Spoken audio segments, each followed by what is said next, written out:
하나님 중심적인 예배가 돼야 돼. 하나님 중심적이라고 해서 우리가 중요시 여기는 건 하나님 중심적으로 우기는 게 아니라 성경에 근거한 예배. 예배하기 있는 예배. 다시 말하면 장로교가 그렇게 강조했던 예배의 규정적 원리죠. 예배는 인간들이 먼저 잔치를 벌려서는 안 돼요. 그래서 예배, 하나님 중심적인 예배를 드리고요. 그리고 예배로 끝난 게 아니죠. 그 예배가 진실한 것이라면 어디로 이어져야 될까요? 예배 시간에 들었던 말씀, 예배 시간에 드렸던 기도, 그 찬송, 그 결단이 여러분의 삶의 현장 속에 이어져야 한다. 세상적인 것에 있어서 우리는 조금 바보같이 살더라도, 그죠? 주의하라.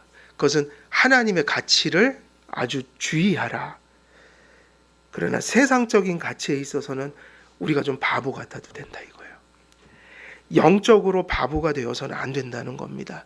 세상적으로는 바보 소리 들어도 괜찮은데 영적으로는 바보가 돼서는 안 됩니다. 그걸 성경은 뭐라고 표현했죠? 뱀처럼 지혜롭고 비둘기처럼 순결하라. 그것이 어리석고 미련한 것입니다. 자기 중심적인 삶을 살고 하나님 없는 삶을 사는 것이 바보 같은 삶입니다. 무엇을 하나님께서 기뻐하실지, 무엇을 하나님께서 싫어하실지를 염두에 두지 않고 그것을 분별하지 못하고 사는 것, 이것이 바보 같은 삶입니다. 다니엘의 세 친구는 사실은 바보 같은 삶을 진짜 살았어요. 다니엘의 세 친구가 느부갓네살 왕 때에 신상에 절하지 않아서 어디에 던져졌죠? 풀무불에. 근데 다니엘은 거기 없어요. 저도 까맣게 막 착각했던 적이 있어요. 맨날 읽으면서 거기서 왜 다니엘을 봤죠? 착각은 정말 사람은 잘해요. 3명만 들어갔다고요. 다니엘이 없어요. 거기에는. 딱 세 친구. 풀무불에 던져졌어요. 그리고 다니엘은 어디에 던져졌죠? 사자굴에 던져졌어요. 왜냐? 다리오 왕의 조서의 명령을 어기고 하나님께 기도하다가, 다리오 왕 외에는 정해진 기간 동안은 그 어떤 다른 존재에게 기도하지 못하게 했거든요. 근데 다니엘이 예루살렘을 향해서 창문 열어놓고 기도하다가 발각이 된 거예요. 그래서 사자굴에 던져졌죠. 요셉은 어땠죠? 보디발의 아내가 유혹을 하자 뻔히 그 뒤에 무슨 일을 당할 것을 알았지만 겉옷을 버리고 당장 그곳을 박차고 나와 버렸어요. 이 모든 행동들이 세상적으로 보면 다 어떤 행동이에요? 이게 바보 같은 행동이라고요. 하나님 믿는 것 때문에 자기 생명이 위태로운 거, 엄청난 위험이 찾아오잖아요. 이런 것들이 바보 같은 행동이라고요. 세상이 볼 때는. 그런데 성경에서 이들은 영적으로는 절대로 바보들이 아니었어요. 궁극적인 가치를 지켜내려고 그랬던 거예요. 그래서 그들은 죽음을 선택했던 거죠. 그러나 죽지 않았어요. 언제나 궁극적인 그 끝은 신앙적으로 지혜로운 사람들에게 선한 것으로 나타났고 그들에게 궁극적인 하나님의 복으로 임했습니다. 그래서 그 말씀은 이순신 장군도 비슷한 얘기를 하셨지만 성경엔 그 말씀이 있죠. 살고자 하면 죽을 것이요 죽고자 하면 살 것이다. 명시적으로 없더라도 성경의 많은 이야기들은 이걸 계속 얘기해요. 죽고자 하면 살 것이고 살고자 하면 죽을 것이다. 다니엘의 친구들이 살았고요. 다니엘이 살았고요. 요셉도 살았어요. 그리고 죽더라도, 많은 순교자들이 죽더라도 그들은 부활을 보장받았어요. 그들은 사는 거예요. 그래서 예수님이 나를 믿으면 너희가 죽더라도 사실은 죽지 않을 것이고 살아서 나를 보면 너희가 죽음을 맛보지 않을 것이다. 사실은 우리가 살 길은 주님의 가치를 붙드는 길밖에는 없어요. 세상의 가치를 붙들고 주님의 가치를 버린다는 건 그건 궁극적으로 죽겠다라는 어떤 결단인 거예요. 예수 그리스도 안에 외에는 생명이 없기 때문이에요. 왜 그러는가? 예수님이 말씀하셨죠. 나는 길이요, 진리요, 생명이라고 그랬잖아요. 주님 밖에 있으면 죽는 거예요. 사는 것 같지만 죽는 거예요. 예수님 안에 있으면 죽는 것 같지만 사는 겁니다. 이 진지한 고민을 우리가 살면서 매번 하진 않지만 어쩔 때는 이 고민을 마음속으로 또 고민해야 될 때가 있긴 해요. 내가 무엇을 선택할 것인지. 근데 그때 우리들은 지혜로운 선택을 하면서 살 필요가 있는 것이죠. 자, 16절로 우리가 이제 넘어옵니다. 세월을 어떻게 하라? 아끼라. 때가 악하니라 그랬습니다. 세월을 아끼라. 때가 악하니라 그랬는데 이제 이것은 지혜에 대한 또 하나의 중요한 구체적인 실천. 지혜로운 자는 하나님 앞에서 어떻게 하여야 그분을 기쁘시게 할 수 있는 것인가와 연결된 매우 중요한 이것을 구체적으로 가르칠 때 이것이 뭐냐? 우리의 실천 덕목인데 성도들은요, 무엇을 아끼면서 살아야 될까요? 세월이에요. 세월을 아껴야 합니다. 왜 그런가를 또 생각할 수 있어야 돼요. 그러면 왜 세월을 아껴야 될까? 이러면 세월을 아껴야 되는 이유가 뭐죠? 때가 악하기 때문이에요. 그러면 이 얘기를 뒤집으면요. 때가 악할 때 우리가 악에 빠지지 않는 방법이 뭐냐면 세월을 아끼는 길밖에 없다. 세월을 아끼라는 말이 무슨 얘기인지를 잘 이해해야 합니다. 지금 우리의 시간이 막 흘러가고 있어요. 지혜 있는 자가 되어 어떻게 행하여야 하는지를 주의하는 일은 세월을 아끼라는 권면과 연관을 맺습니다. 지혜 있는 자가 된다는 의미의 중요한 한 부분이 세월을 아끼는 것이기 때문이에요. 그리고 세월을 아껴야 하는 이유도 친절하게 잘 여기 기록해 나왔는데 세월을 아끼지 않는 것은 죄악에 빠져 있다는 증거예요. 세월을 아끼지 않는다는 건 뭐를 짓고 있다는 겁니까? 죄요. 때가 악하기 때문이다. 곧 세월을 아껴야 하는 이유를 바울은 때가 악함에 두었습니다. 세월을 아낀다는 것이 때가 악한 것과 어떤 관련성을 가지고 제시되었는지 우리가 살펴봐야 되는데 첫 번째입니다. 세월을 아끼라 해서 그 아끼라는 말은 아끼다에서 나왔는데 이 말의 의미는 무슨 뜻일까요? 아낀다는 뜻이 무엇일까요? 원어로? 매점한다는 얘기예요. 매점이 뭐죠? 사들이는 거잖아요. 매점. 세월은 사야 되는 거예요. 그래서 제가 예전에 모모라는 책을 읽은 적이 있어요. 예전에. 제가 신학교 다닐 때 읽었던 것 같은데 지금도 다른 책은 다 버려도 어린 왕자하고 모모는 절대로 안 버립니다. 제가 꼭 거기다 꽂아놓고 그때 읽으면서 줄쳤던 책, 손때 묻은 걸 제가 평생 가지고 이렇게 유산처럼 가지고 있어요. 정말 잊지 못할 세상 문학 중에 하나는 저는 어린 왕자고 하나는 뭐냐면은 모모예요. 그 모모를 보면 시간 도둑들이 나와요. 거기서 물론 신앙적인 관점은 아니에요. 거기서 휴머니즘이에요. 좀 사람들 사랑하고 우리가 같이 관계를 맺고 이런 것이 시간적 관념 속에 있어야 된다는 얘기인데 관점은 달라요. 근데 비슷한 얘기예요. 시간을 아끼라는 얘기는 뭐를 도둑 맞으면 안 된다는 얘기예요. 도둑 맞으면 안 될 만큼 황금덩이처럼 소중히 여기는 게 시간이니까 그 얘기는 어떤 데로 돌아갈까요? 그 의미가. 시간은 돈을 주고라도 사야 된다는 얘기. 몹시 소중한 그 의미를 가지고 있는 게 시간이다. 그래서 시간을 아낀다고 할 때 아끼다라는 말은 이것은 매점하다라는 뜻이 있고요. 그래서 속량한다는 말도 속량이 우리를 예수 그리스도가 자기의 목숨을 주시고 우리를 샀다고 표현을 하잖아요. 속량한다. 그리고 구속한다. 구속한다. 내가 뭔가 대가를 치르고 어떤 사람을 자유케 해주고 이런 거. 그리고 이런 의미 속에 또 뭐가 들어있냐면 기회를 이용한다는 거야. 그러니까 시간은 뭐라는 뜻이죠? 하나님이 우리에게 주신 순간순간이 뭐예요? 기회예요. 기회. 여러분, 50이 되면 몇 살 때를 그리워한다고 그래요? 3, 40대. 60이 되면요? 그죠? 70이 되면 또 언제를 그리워할까요? 80이 되면요? 90대는요?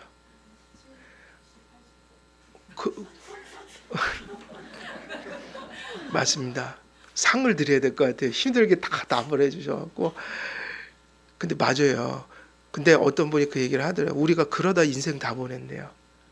과거를 그리워하다. 그게 아니라 50대는 50대밖에 우리는 그 시간이 존재하니까 그때가 제일 소중한 시간들이에요. 앞을 생각할 필요도 없고 뒤 생각할 필요도 없고요. 또 60이 되면 언제가 제일 그죠? 소중하고 감사하고 누릴 시간들인 거예요. 그 시간이. 60대는 60이요. 70대는요. 70이요. 80대는요. 90대는요. 그럼요. 여러분은 제일 행복한 지금 그 시간에 있는 거예요. 그게 뭐냐면요. 여러분에게 뭐가 남아있다는 거예요? 기회예요. 하나님 주신 기회라고요. 지금 시간은요, 기회라는 거예요. 그래서 세월을 아끼라는 것은 시간을 산다는 얘기고, 시간을 산다는 것은 무슨 얘기냐면 내게 주어진 지금 이 숨쉬고 있는 이 순간이 있죠. 이 시간이 하나님이 무언가 우리에게 주신 기회인데 그 기회를 이용하고 있는 시간이라는 거예요. 이 시간이 지나고 나면 또 그 시간은 다시 돌아오지 않아요. 본문의 문맥에 따르면 아끼는 이 말은 시간을 사라는 의미입니다. 즉 아끼다라는 말은 시간을 선용하라는 의미입니다. 하나님의 모든 계획과 그분의 뜻의 성취가 이거 중요합니다. 지금 우리에게 주어진 적어도 숨쉬고 있는 이 순간들이 하나님께서 당신의 계획과 뜻을 어떻게 해가시는 순간들이에요? 성취해 가시는 순간. 그래서 하나님이 당신의 뜻을 이루는 순간들은요, 절대로 역사를 벗어나서 하지 않으세요. 어디서 다 이루세요? 시간 속에서, 역사 속에서, 우리의 현실 속에서 이루어 가세요. 그래서 이 의미 없이 지나가는 현실들이 정말 우리가 의미 없는 시간으로 보내면 시간을 도둑맞고 있는 것이고, 시간을 낭비하고 있는 것이요, 하나님 앞에 시간을 악용하고 있는 시간들이 될 확률이 높아요. 그러니까 우리에게 주어진 시간을 소중히 여겨야 한다. 죄와 악도요, 어디서 다 일어나는 거예요? 시간과 역사 속에서 일어납니다. 아담과 하와가 타락한 후 인생은 영원한 생명을 잃어버렸고 인생과 온 우주가 일시적이고 허무한 것에 종속되어 버렸어요. 그게 전도서라고 그랬죠. 헛되니 다 헛되다 그랬는데 그게 무슨 뜻이냐면 영원성을 잃어버렸다는 거예요. 그래서 그 영원성을 회복하려면 누구를 모셔야 되는 거예요? 예수님이요. 그래서 전도서 끝에 뭐라고 나오냐면 청년의 때 누구를 기억하라? 너의 창조자를 기억하라. 인생은 흙에서 와서 흙으로 돌아가는 신세가 되었고, 이건 죄 때문이라고 그랬어요. 신세가 되었고 죄의 삭은 사망이라 에덴에서 주셨던 하나님의 경고대로 선악과를 따먹고 인생이 죄를 짓는 순간 죽음이 그를 지배하게 되어버렸습니다. 그러나 하나님께서 허물과 죄로 죽은 인생, 곧 하나님의 형상이 파괴된 인생에게 육신적으로 100년 남짓한 생을 살도록 또 허락해 주셨어요. 모든 사람이 태어나 일정 시간 동안 육신적인 생명을 지속하게 됩니다. 그래서 우리가 걱정할 건 이런 쪽이 아니어야 될 것 같아요. 크리스찬들은 야, 내가 얼마나 오래 살까, 얼마나 일찍 죽을까, 이런 게 아니라 지금 내가 주신 기회, 이 기회 안에 하나님의 뜻을 성취하고 가고 있는 것인가. 그럼 그 기회가 무슨 기회일까요? 아까도 말씀드렸듯이 현실은 고달파요. 그죠? 현실은 좋은 일도 있고 어려운 일도 있어요. 근데 그 기회는 뭘까요? 그러면 부르심이에요. 우리의 숨이 붙어 있는 동안 믿어야 된다는 거예요. 우리의 숨이 붙어 있는 동안 잘못된 삶을 회개하고 성화시켜 가야 돼요. 이게 뭐라고요? 우리에게 주신 삶을 기회를 사는 것이고 선용하는 것이에요. 그리고 그게 소명이에요. 지금 순간순간들이 다 기회입니다.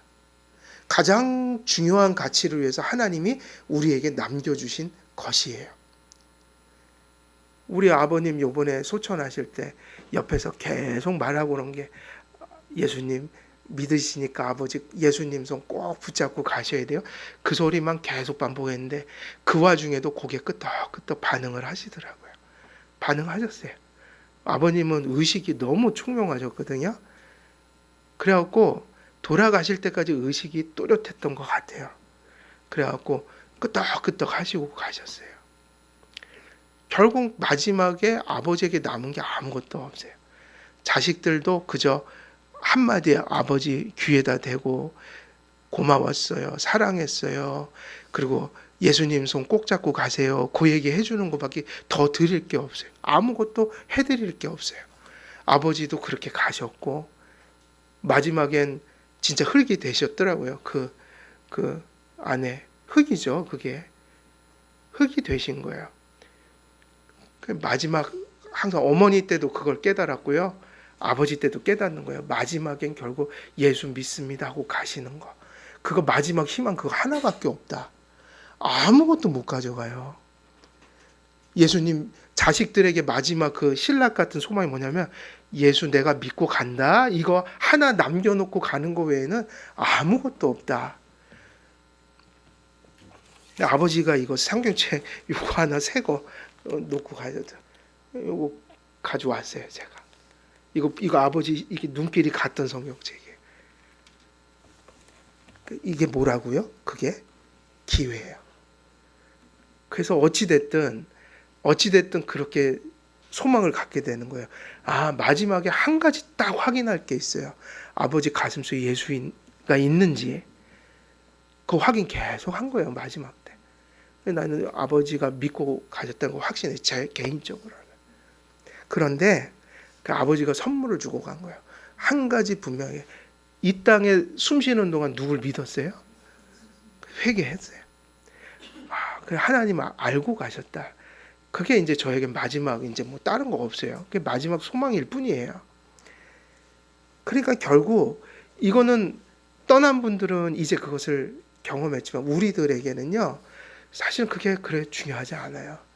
그건 우리 마음대로 되는 것도 아니에요. 얼마나 오래 살 건지 얼마나 우리가 뭐 어떻게 될 게 아니라 그걸 걱정할 게 아니라 지금 기회다 이거예요. 지금 우리에게 주어진 기회를 살고 있는가. 다른 얘기하는 게 아니라 진실한 믿음. 그리고 잘못하면 하나님께 회개할 줄 알고 그리고 어제보다 오늘 더 나은 신앙을 위해서 우리가 성화의 실제를 좀 가지고 살자. 이것만 되면 나머지는 얘기할 필요 없죠. 그거는 적어도 이렇게 모든 삶의 모습이 다른 분들에게 설교할 때 다른 얘기를 해봤자 그건 내게 속한 얘기가 아니잖아요. 제가 할 수 있는 얘기는 거기까지예요. 우리에게 주어진 숨쉬는 시간은 믿을 기회를 주신 거예요. 또 뭐 할 기회를 주신 거예요? 또 회개할 기회를 주신 거예요. 그리고 구원받은 자로서 더 온전한 삶을 살 성화의 기회를 주신 거예요. 그래서 우리의 숨이 멈추는 날 그것이 이제 좀 다른 거죠. 더 바르게 하신 분들은 더 자녀들에게 남겨진 분들에게 또 자신에게도 더 준비된 모습으로 주님의 손을 잡고 간다는 거. 또 이 생이 딱 끝날 때 준비대가 안 돼 있으면 좀 부끄러움이 있지 않겠어요? 물론 그분들도 일단 끝나면 이제 천국으로 가서 부활하겠죠. 그러나 이 땅에서 숨이 멎을 때까지는 부끄러운 구원을 부인할 수가 없단 말이에요. 지상에서는. 우린 그것을 생각해야 돼요. 그래서 아끼다라는 말은 시간을 선용하라는 의미예요. 하나님의 모든 계획과 그분의 뜻의 성취가 시간과 역사 안에서 가시화됩니다. 동시에 죄와 악도 시간과 역사 안에서 일어납니다. 시간은 그렇게 중요한 장소입니다. 아담과 하와가 타락한 후에 인생은 영원한 생명을 잃어버렸고, 그렇게 해서 우리는 허무하고 일시적인 존재가 되었지만, 그러나 하나님께서 허물과 죄로 죽은 인생에게 100년 남짓한 일종의 집행유예 기간, 이것을 주신 이유는 뭐예요?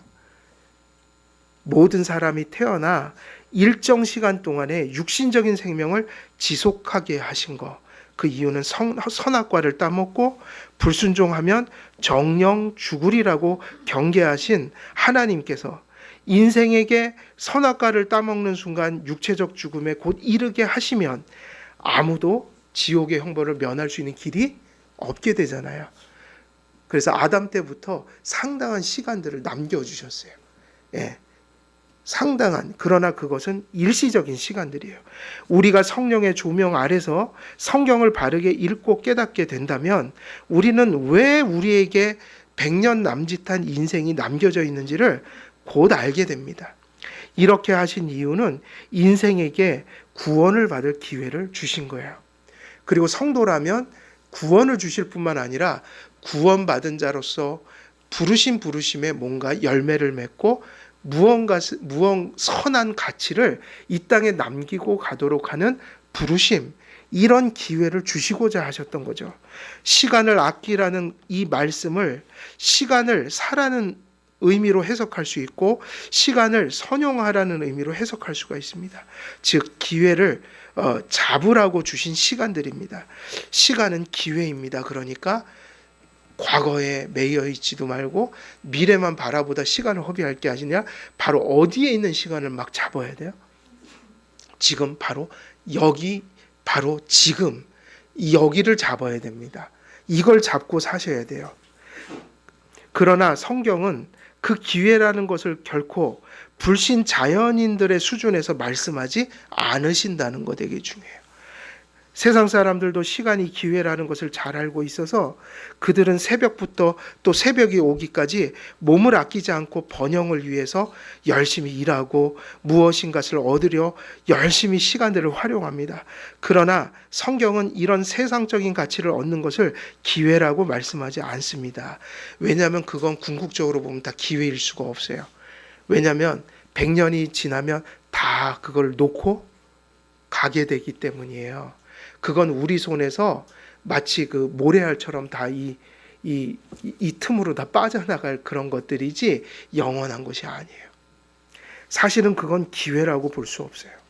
본문은 구속과 구원을 염두에 두고 말씀하신 거예요. 본문을 보십시오. 세월을 아끼라는 명령의 이유가 무엇으로 기록되어 있습니까? 성경은 세월을 아껴야 할 이유를 때가 악하기 때문이라고 교훈하니, 세월을 아끼라는 것은 세상적인 번영을 얘기하는 게 아니라 여기서 얘기하는 건 구원론적 관점에서 얘기를 하고 있다는 거예요. 세월을 아끼라, 때가 어떻다? 악하니라. 그러니까 악을 피하기 위해서 세월을 아끼라고 했으니 이것은 뭐의 관점인 것이죠? 구속적 관점으로 이 얘기를 하고 있다. 본문의 때는 날이라는 뜻도 갖고 있고 24시간으로 이루어진 날도 의미하며 마지막 재림 혹은 심판의 날을 의미하기도 해요. 때라고 그랬잖아요. 때가 악하니라. 이것은 여러 의미를 담고 있어요. 또 어떤 때는 누군가가 살아가는 생애로서 나를 의미하기도 해요. 근데 이걸 종합적으로 다 생각해야겠죠. 이 말은 물리적인 날도 의미하지만 상징적인 의미로 사용되기도 하기 때문에 언제나 문맥에 따라 해석을 해야 합니다. 여기서 날은 타락 이후 언제나 인생이 직면한 죄와 죽음과 마귀의 영향력에 직면한 사람의 생애와 그 세대들의 역사를 의미한다고 볼 수 있어요. 그러니까 때가 악하니라 그랬잖아요. 죄와 사망과 죽음의 영향력 속에 있는 불신자 혹은 성도들의 그 현실적인 시간, 역사를 의미한다고 봐야 돼요.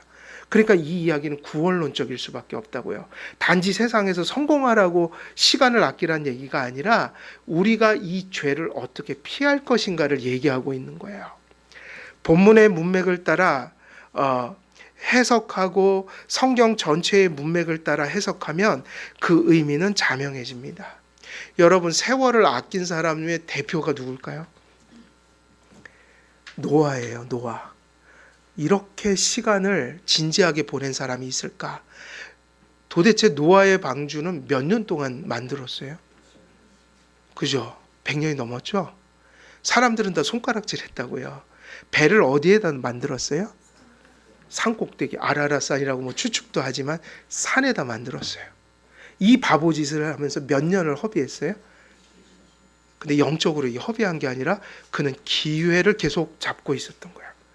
그래서 그 배를 만든 노아와 그 자녀들 외에는 아무도 그 기회를 사지 못했어요. 왜냐하면 계속 회개하라. 그리고 노아의 방주가 만들어졌을 때 여기 안 들어오면 죽습니다 했는데 사람들이 그 말을 들었나요? 안 들었나요? 안 들었죠. 그들에게 주어진 기회를 놓친 거예요. 이 얘기하고 거의 똑같은 얘기예요. 우리도 지금이라는 순간 주님을 믿고 지금이라는 순간 회개해야 하고 지금이라는 순간 주님께 그 길을 따라 걸어야 한다. 이건 뭔가 궁극적인 가치를 사는 기회인 거예요. 기회인 거예요. 본문의 문맥을 따라 해석하고 우리가 이렇게 성경을 해석할 때 세월을 아끼라는 말은 매우 구원론적인 의미를 가지고 있다는 겁니다. 성도들은 자신에게 남겨진 연수와 시간을 구원과 구원의 생활을 영위할 기회로 삼아야 합니다. 그들은 이 목적을 위해 시간을 삽니다. 성도는 흘러가는 시간과 역사 그리고 우리에게 남겨진 생애를 어떤 인식을 가지고 살아가야 된다고요? 구속사적인 인식. 구속사적인 인식. 그래서 여러분이 가정에 돌아가서도 또 일을 하시면서도 또 교회에 오셔서도 지금 흘러가는 시간을 무슨 관점에서 계속 바라보셔야 돼요? 하나님이 구원하시는 역사적인 시간들이 기회로 주어져 있고 그것 속에서 우리가 무엇을 얻고 성취하고 미래를 향해서 지금 박차고 나가고 있다는 거예요. 시간을 주신 시간의 주인이 하나님이라는 사실을 인정하면서 살아야 합니다. 여러분, 시간의 주인은 우리일까요? 하나님일까요? 그래서 우리가 물질이라는 것으로 11조를 상징적으로 드리잖아요.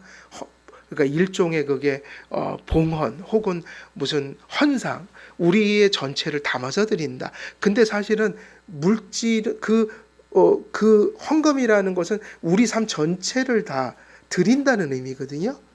사실은 중요한 11조 중에 뭐가 있는 거예요? 시간이 있는 거예요. 모든 것이에요. 그 중에 우리가 드리는 것 중에 너무 소중한 것이 뭐냐면 시간이에요. 사실은. 그 시간 속에 무엇인가를 자꾸 채우면서 살아야 합니다. 하나님이 우리에게 바라시는 것은 그 시간 속에 믿음을 담기를 원하고 그 시간 속에 회개를 담기를 원하고 그 시간 속에 선한 열매들을 채워가기를 바라고 계신 거예요.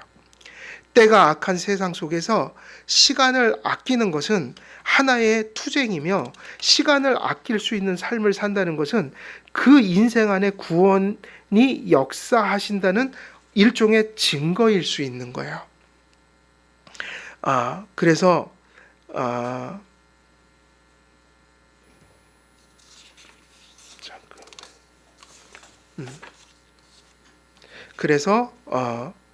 칼뱅은 때가 악하여 시간을 아껴야 한다는 바울의 가르침이 매우 진중한 의미를 담고 있음을 다음과 같이 주석했어요. 이거는 칼뱅의 이야기예요. 바울은 세월에 대해 생각하게 함으로써 자기의 권면을 확고하게 하고 있다. 그는 또 때가 악하니라, 즉 모든 것들이 수치스러움과 부패함으로 가득 차 있어서 수많은 가시밭 가운데로 걸어가는 경건한 사람들이 상처를 입지 않을 수가 없다고 신자 생활의 어려움을 말한다. 세월이 매우 악하고 마귀가 포악한 권세를 잡고 나타나기 때문에 어떤 방법을 통해서라도 구원을 받지 아니하고서는 하나님께 시간을 바칠 수가 없다. 그러면 구속의 대가는 무엇일까? 우리를 쉽게 넘어뜨리려 하는 끝없는 유혹에서 벗어나는 것, 세상적인 관심과 즐거움에서 우리 자신을 벗어나게 하는 것, 한마디로 말해서 모든 장애물과 관계를 끊기 위해 우리는 어떤 방법으로든지 그 기회를 발견하도록 힘써야 하겠다. 기회가 뭐죠? 주어진 시간들인 거예요. 뿐만 아니라 우리의 경각심을 높여서 나태함을 변명하려는 습관 속에 들어있는 많은 악한 것들을 물리치도록 끊임없는 수고와 노력을 기울여야 한다. 그러므로 세월을 아끼지 않는다는 의미는 우리에게 주어진 시간들 속에서 하나님을 믿지 않는 것을 의미하겠죠. 우리가 세월을 아끼지 않는다는 것은 잘못을 하고 하나님을 염두에 두고 살지 않으면서 회개하지 않는 것을 그 말 속에 포함하고 있다는 거예요. 하나님께 순종하지 않는 것으로 세월을 허송하면서 살아가는 게 뭐냐? 세월을 아끼지 않는 삶이라고 표현할 수 있는 거예요. 어리석은 사람들은 시간이 하나님께서 주신 구원받고 구원을 누릴 기회라는 것을 알지 못하며 자신이 시간의 주인이 되어 자기중심적인 생활로 주어진 시간을 채워가는 것입니다. 그러나 세월을 아끼는 지혜로운 사람은 하나님께서 주신 시간에 하나님께서 원하시는 곳에 서서 원하시는 삶을 살아갑니다. 지혜로운 사람은 하나님의 때를 분별하고 하나님께서 원하시는 때에 원하시는 곳에 서서 원하시는 일을 추구합니다. 그래서 이 세월을 아끼라는 말을 가장 잘 표현하면 하나님이 원하시는 때에 원하시는 곳에 서서 뭐를 하면서 사는 걸까요? 원하시는 일을 하며 살아가는 것이에요. 때가 악하기 때문에 세월을 아끼라는 바울의 교훈이 간절한 이유는 무엇입니까? 이 명령에 귀를 기울이고 마음을 기울여야 할 이유는 우리에게 주어진 연수와 시간이 길지 않기 때문에 이 시간이 너무 소중한 거예요. 믿음으로 살 기회, 믿음으로 회개할 기회, 믿음으로 순종하며 살아갈 기회가 사실 모든 사람에게 그렇게 길지 않다는 겁니다. 누구에게나 하루는 24시간으로 주어졌고 모든 사람들이 100년 남짓한 사람의 연수를 살아가는데 이 모든 것들이 쏜살같이 지나간다는 거예요. 내세의 부활과 영생은 이 땅에서 주어진 시간 속에서 믿음과 회개와 성도의 생활들이 그 이 시간 속에서 심은 것들이 내세로 넘어가고 거기서 완전케 되는 것이니 이 땅에서의 기회 속에서 믿음이 없었다면 내세로 갈 수 있는 길이 존재하지 않는다는 거예요. 인생은 짧고 이 땅에서 심어 키우지 않으면 그 완전을 우리가 볼 수 없다는 것입니다. 그러므로 어리석은 자가 되지 말고 오직 주의 뜻이 무엇인가 이해하라는 것은 그런 의미에서 우리의 시간 속에 믿음을 채워가야 한다는 말씀으로 귀결될 수 있다. 그래서 칼뱅은 또 이런 얘기를 한 번 더 합니다. 우리를 쉽게 넘어뜨리려 하는 끝없는 유혹에서 벗어나는 것, 세상적인 관심과 즐거움에서 우리 자신을 벗어나게 하는 것, 한마디로 말해서 모든 장애물과 관계를 끊기 위해 우리는 어떤 방법으로든지 그 기회를 발견하도록 힘써야 하겠다. 이렇게 얘기를 했던 거예요. 그렇게 이렇게 얘기한다면 이제 우리가 때가 악하다는 말, 때가 악하기 때문에 우리가 세월을 아끼라는 말. 그럼 세월을 아낀다는 것이 기회를 산다는 것이요, 기회를 선용한다는 말이라고 할 때 이것이 구속사적인 관점.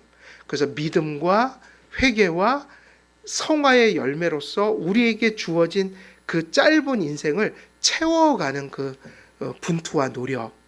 그래서 우리가 연약하고 완전치 못하니 우리가 가진 분량대로 최선을 다해서 여러분의 한계까지 최선을 다해서 하면 되는 거 아니겠습니까? 완전한 건 없잖아요. 거기까지 내가 정말 내가 할 수 있는 최선이라 한다면 그걸 하나님이 진정성 있게 받아 주신다는 얘기예요. 그러나 분명한 것은 우리가 주어진 시간을 그런 진실한 마음으로 채워가야 한다는 거. 이것을 우리의 순간순간 이 삶 속에서 잊어버리면 안 된다는 거. 이것이 오늘 15절과 16절에서 주시는 하나님의 교훈인 겁니다.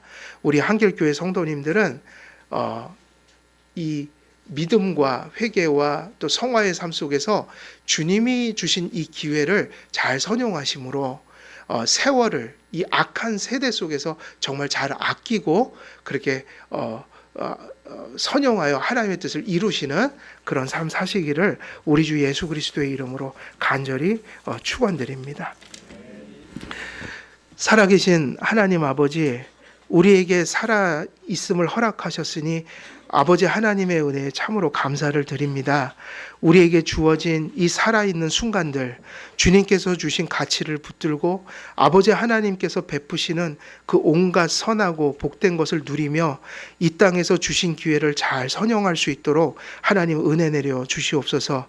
이 땅에서 그 가치를 붙들고 기회를 우리가 선용함으로 영원하고 또 내세에 영원히 또 멈추지 않을 그 아버지 하나님의 지복을 바라보는 저희들의 삶이 되고 그 소망으로 넘치는 저희들의 삶이 될 수 있도록 말씀과 성령으로 충만케 하여 주옵소서. 감사드리오며 우리 주 예수 그리스도의 이름으로 기도드리옵나이다. 아멘.